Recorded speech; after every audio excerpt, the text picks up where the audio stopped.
Доброго времени суток, дорогие друзья! Сегодня речь пойдет о том, как пересаживать антуриум, когда это ему нужно, когда он нам сигнализирует об этом. Вот об этом сегодняшнее видео. Значит, у меня вот такой экземпляр антуриума. Он цветет практически постоянно, но у него уже стали желтеть вот нижние листики. А также, вот если мы посмотрим на стволики, вот здесь два стволика у меня, вот в два растения он у меня растет, вот. И вот еще маленькая детка образовалась. Так вот, сигнал о пересадке он дает нам, во-первых, листьями, что ему уже тесно. Видите, вот я вынула из горшка, уже ком оплетен практически. Это, скорее всего, недостаток питания, потому что больше никаких случаев пожелтения листьев я не наблюдала. Он у меня уже живет лет 6, наверное, или 7. Принесен вот таким вот манипусеньким заморышем. И вот я с ним подружилась. Он у меня стал расти. Он всегда был такой сочно-зеленый. Но заметила, что как только вот уже ствол у нас вытягивается, начинается пожелтение нижних листьев. Они очень так постепенно отмирают. Но вот уже вот массовое пожелтение пошло. Я уже никак не могла до него добраться. И вот он уже у меня прям кричит: пересади меня. Значит, как нужно нам пересаживать антуриум? Мы можем заметить, что на вот этом вытянувшемся стволике у нас есть уже вот воздушные такие корешочки.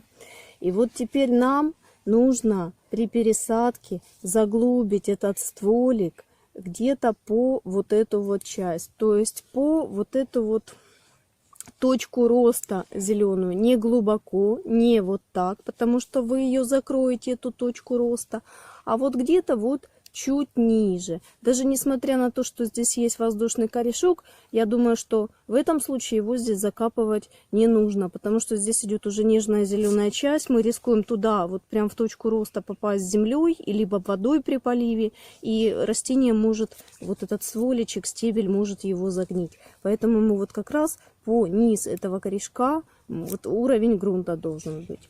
Здесь с этой веточкой, в принципе, то же самое. Она менее потянутая, но тем не менее мы наблюдаем вот воздушные корешочки. Вот где-то по вот эту вот часть мы будем тоже ее заглублять. Я не буду делить это растение. Я возьму просто достаточно просторный для них горшок, то есть не большой, ни в коем случае нельзя из там маленького горшочка, да, пересадить сразу в большой, потому что корни не успеют освоить эту всю новую землю, и вы очень рискуете тем, что вы можете залить это растение, особенно в зимнее время, когда на подоконнике бывают перепады температур, и энергия роста у растения поменьше, он вбирает меньше, потому что световой день короткий, процесс фотосинтеза немножко замедляется, да, вот, поэтому ни в коем случае огромный горшок мы не берем, мы берем горшок глубже, но здесь, наверное, сантиметра на 4-5 нужно будет глубже, чтобы заглубить вот и эти корни вот здесь, видите, здоровые, хорошие, мы их тоже оставляем, мы их заглубим, и вот эту часть стебля, чтобы мы тоже покрыли грунтом. Бывает такое, что растение настолько вытягивается, что вот здесь уже вот уже при вот этих постоянных заглублениях, да, как на каждом этапе, образуется такой старый-старый стволик, он бывает очень длинный такой. Я его, как правило, вот здесь, и бывает на нем уже темные коричневые корни, такие полуживые. Я его просто обрезаю, вот залажу прям туда в корневой ком, нахожу вот этот стебель, который находится в земле, я его обрезаю и притрушиваю активированным углем, даю немножко подсохнуть этому срезу, чтобы он обветрился, опробковался и не было загниваний. И тогда вот снова с заглублением сажу это растение. Потому что каждый раз вы будете садить, да, заглублять растение. Вы же не можете взять горшок настолько узкий и длинный. К тому же вот корни, которые уже совсем в глубине, со временем вот эта часть стебля и эти корни, они уже фактически не функционируют. Функционируют вот эти вот новые, которые вот образуются. Вот мы закопаем сейчас, и корни пойдут развиваться и нарастят опять вот такую здоровую, красивую корневую систему. Вот поэтому до бесконечности заглублять мы же не можем брать горшок очень узкий, длинный, глубокий. Там внизу корни все равно будут отмирать, и от них никакого толка не будет, только рискуем, что они там внизу загниют и дадут гниль на уже вверх по стеблю.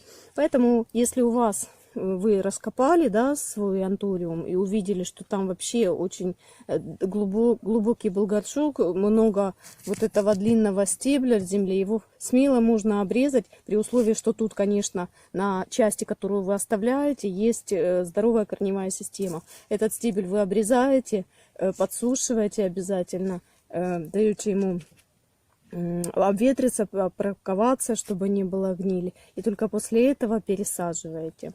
Землю я беру универсальную. Вот нейтральная вот эта реакция, там 5 с копейками, да, стандартную для комнатных растений, рыхлую торфянистую с перлитом. Иногда могу добавить, если у меня есть перлит, еще немножечко перлита, он никогда не помешает. Слышала, много информации есть в интернете по поводу того, что берут землю для орхидей. У меня с ней не сложилось. Вот по первые попытки подружиться с антуриумом и землей для орхидей, антуриум мы выращиваем в земле для орхидей в кислой, у меня ничего с этим не получилось. У меня страдали листья, у меня постоянно был то перелив, то пересушка. Я не смогла так приспособиться, не знаю, кто-то, может быть, выращивает. У меня он прекрасно растет. Из вот такого манипусика вот уже выросло такое хорошее растение, само дает деточки. И, в общем, проблем у меня с ним нет, ни с кислотностью почвы, которую я подбираю, ничего. Он практически постоянно цветет. Да, и еще момент, цветы, конечно же, я вырежу, потому что пересадка, все-таки стресс для растения, нам не нужно, чтобы растение тратило на вот вновь выпущенные бутончики, поэтому все завязи, все цветочки будут, вернее, все не завязи, бутончики, все цветочки и бутончики будут вырезаны. Что делать вот эта детка? То есть, по идее, она должна попасть под землю, но мне ее жалко. Она, конечно, очень-очень маленькая еще для отсадки. Но я посмотрела, там есть в основании немножко корешков. Я ее попытаюсь отсадить в маленький, такой совсем маленький горшочек. Вот аккуратненько сейчас срежу от основного стебля, подсушу, отсажу в горшочек и посмотрю, как она будет развиваться. Потому что растение уже страдает, и мне некогда ждать, когда детка это вырастет. Ну, до нормального уже размерчика, такого хотя бы сантиметров 7-10, чтобы она была, потому что она сейчас всего лишь 3 сантиметрика, вот, чтобы уже полноценно можно было ее отсадить, и все с ней будет нормально. Вот я все-таки рискну ею, я ее уберу и попробую ее вырастить отдельно, потому что если я сейчас вот ее трогать не буду, да, и закопаю, вот сейчас растение заглублю, вот эти вот стебли вот так вот по уровень почвы, да, то она, конечно же, там загниет, потому что я ее засыплю в точку роста. Поэтому у нее будет шанс выжить. Я постараюсь для этого все сделать. Постараюсь потом показать, выжила эта детка или нет в видео. Конечно, она еще такая очень-очень маленькая, но нужно пересаживать уже растение, уже вы видите, да, уже пошло недостаток питания, уже ему плохо. Вот, поэтому мы сейчас этим и займемся. Да, кстати, по поводу вот этих нижних пожелтевших листиков, вот этих вот всех листиков, да, которые вот снизу, мы их обязательно удаляем. Это сделать очень легко, вы вот так просто нажимаете на основание листика, и оно прям вот ровненько у основания отламывается. То есть все вот эти нижние листики, нам придется с ними расстаться. Ну, во-первых, они не очень уже красивые. Но даже если и есть хороший зеленый лист, все равно его стоит убрать, потому что в земле вот его основание может тоже подгнить. Поэтому мы вот так надавливаем, и он, видите, хорошо так выламывается. Вот эти листики мы все уберем. Мы, получается, освобождаем таким образом вот эти вот корешочки, этот стебелек. Можно вот это сухое убрать, все, что убирается. И вот как раз мы будем заглублять, и вот эти корешочки дополнительно к вот этой уже развитой корневой системе будут развиваться. Да, детки я отделила. Тут, оказывается, 2 их оказалось.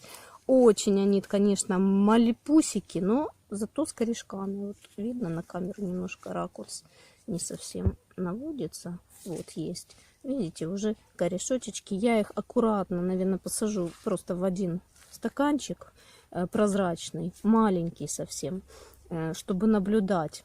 На стенках будет видно, как развивается корневая система. Это очень удобно. И на первую, наверное, недельку сделаю им такую мини-тепличку. Сверху закрою вторым пластиковым прозрачным стаканчиком. И потом покажу обязательно, выжили эти малыши или нет. А сейчас они пока полежат. У них есть вот тут немножко слом. Вот. Боковые сломчики, ну, когда я отделяла вот это место присоединения вот к основному стеблю материнскому. Вот пока они будут подсыхать, мы займемся пересадкой взрослого нашего растения. Вот пересадила я растение. Немножко одно получилось чуть выше, чем я планировала. Вот до корешочка планировала где-то сантиметрика на пол выше. Это за счет того, что я их все-таки не разделяла, садила в паре, и одно чуть выше, одно чуть ниже. И поэтому, чтобы это не заглублять на опасную глубину, это чуть-чуть оказалось выше. Но это ничего, там все равно образуется вот на той части стебля дополнительные корни, и растение придет в себя, омолодится и будет хорошо себя чувствовать. Еще один важный момент, о котором я не сказала. Всегда проверяйте земляной ком на предмет наличия, вернее, корневую систему, корневой ком. Там могут быть загнившие корешочки, если вы еще не приспособились к антуриуму. Бывает очень часто, что цветоводы заливают его, и поэтому проверяйте. У меня были белые хорошие корешочки, не было никаких частей подгнивших, поэтому я посадила как есть. А вы обязательно еще исследуйте перед посадкой корневой ком и удаляйте коричневые подгнившие корни обязательно. Дальше деточки.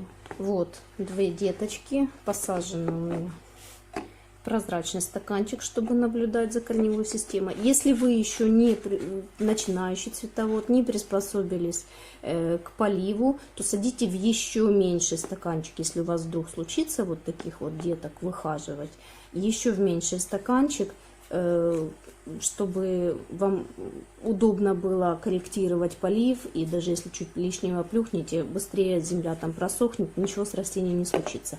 Я уже в принципе чувствую по поливу, поэтому уже посадила в такой, не стала искать еще меньшие стаканчики. А эта нижняя часть очень удобно, тут же сделаны дренажные отверстия, это обязательно для слива воды лишней. А это просто обрезанная часть пластиковой бутылки.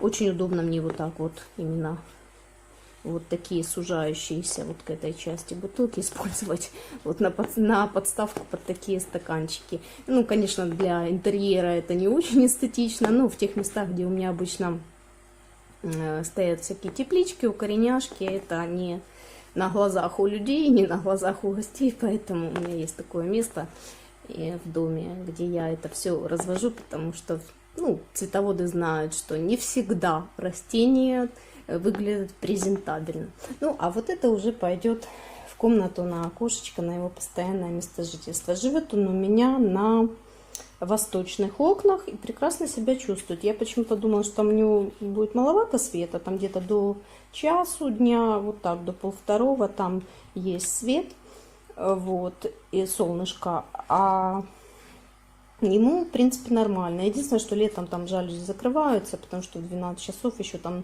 может светить солнышко, и ему может быть слишком его много, поэтому прикрываем в летние полуденные жаркие часы. А так отлично он себя чувствует там на восточных окнах. Окна, кстати, восточные не притенены никакими деревьями. Это тоже очень важно, потому что люди говорят, вот у меня растет на восточных и плохо себя чувствует. Но если у вас там огромное дерево, оно дополнительно притеняет, конечно,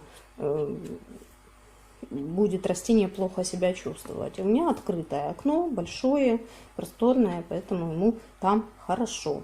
Потому что, например, кротон, педилантус, вот они по уровню освещения приблизительно любят приблизительно одно и то же. Кротон может даже более светолюбивый, потому что он цветной. Они живут на юго-западных окнах очень успешно.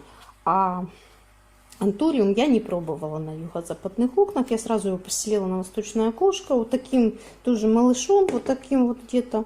И он прекрасно там, как видите, прижился.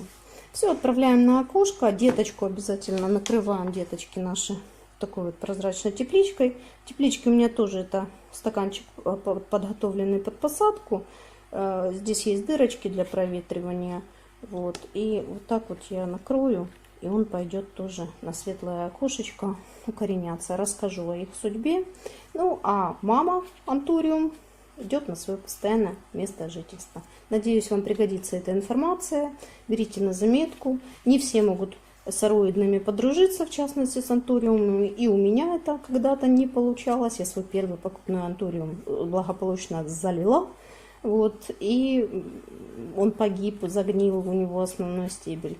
Ну, вот такая вот информация. Да, кстати, после пересадки очень аккуратно поливайте в край горшка. То есть полив обильный до вытекания из дренажа я не применяю. Может, кто-то применяет.